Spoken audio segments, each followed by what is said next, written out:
TG Plus News edizione di Venezia, buonasera. Apriamo il nostro notiziario con la cronaca. Una mezza dozzina di fiocchi affissi alla porta dell'ospedale civile non si erano mai visti negli ultimi 10 anni. Martedì il reparto veneziano di ostetricia e ginecologia ha registrato 6 nascite. A invertire per un giorno la tendenza demografica sono stati 4 neonati italiani, uno srilankese e una palestinese, non figli di turisti ma di famiglie residenti a Venezia. La prima a conoscere il mondo 26 minuti dopo la mezzanotte è stata Alma, figlia di palestinesi. Il secondo è stato Pietro, nato alle ore 6:07. 6 minuti dopo, alle 6:13, è stata la volta di Mattia. Alle 10:37 è nato Daniele. Alle 13:39 li ha seguiti Aurelio Giulio. Ha concluso la maratona Dion Fernando, figlio di genitori dello Sri Lanka.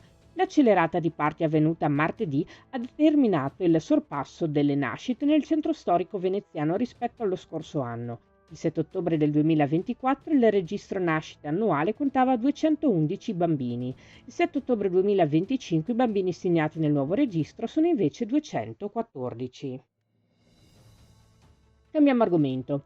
Un'ordinanza del comandante generale della Polizia Locale di Venezia dispone misure a tutela della viabilità e della sicurezza pubblica in occasione della visita del Presidente della Repubblica Sergio Mattarella in programma domani sabato 11 ottobre per il 35° anniversario della Commissione di Venezia che sarà celebrato a Palazzo Ducale dalle ore 9:30 alle 12:30 e comunque fino a cessate esigenze sarà interdetto l'accesso e la navigazione in Rio della Canonica, ad eccezione di natanti del Sum 118 e delle forze di polizia.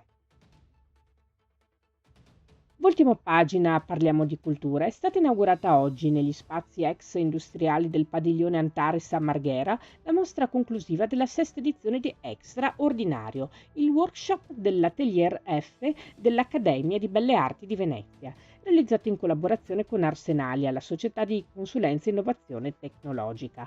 Aperta ufficialmente al pubblico dal 13 al 24 ottobre 2025, l'esposizione presenta il risultato di 4 mesi di lavoro durante il quale gli studenti partecipanti hanno sviluppato la propria ricerca all'interno dello stesso padiglione, trasformato per l'occasione in un laboratorio di sperimentazione e dialogo creativo. Questa edizione si distingue per il ricambio generazionale tra i partecipanti. Accanto agli ex studenti e artisti già formati, si affacciano numerosi giovani talenti, protagonisti di un percorso di crescita e confronto che li prepara a entrare nel panorama artistico nazionale.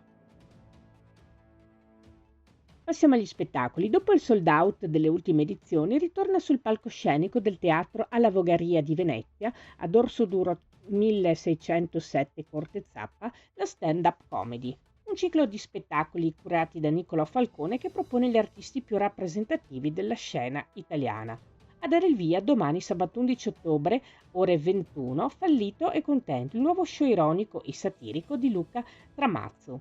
Il comico torinese porterà il pubblico nei suoi ricordi d'infanzia, il rapporto con i parenti e relativi aneddoti, ma anche un'escursione tra bombe e santi con al centro di tutto i fallimenti personali, quelle sconfitte che l'autore definisce belle e importanti come opere d'arte, perché nel fallimento si può trovare la felicità.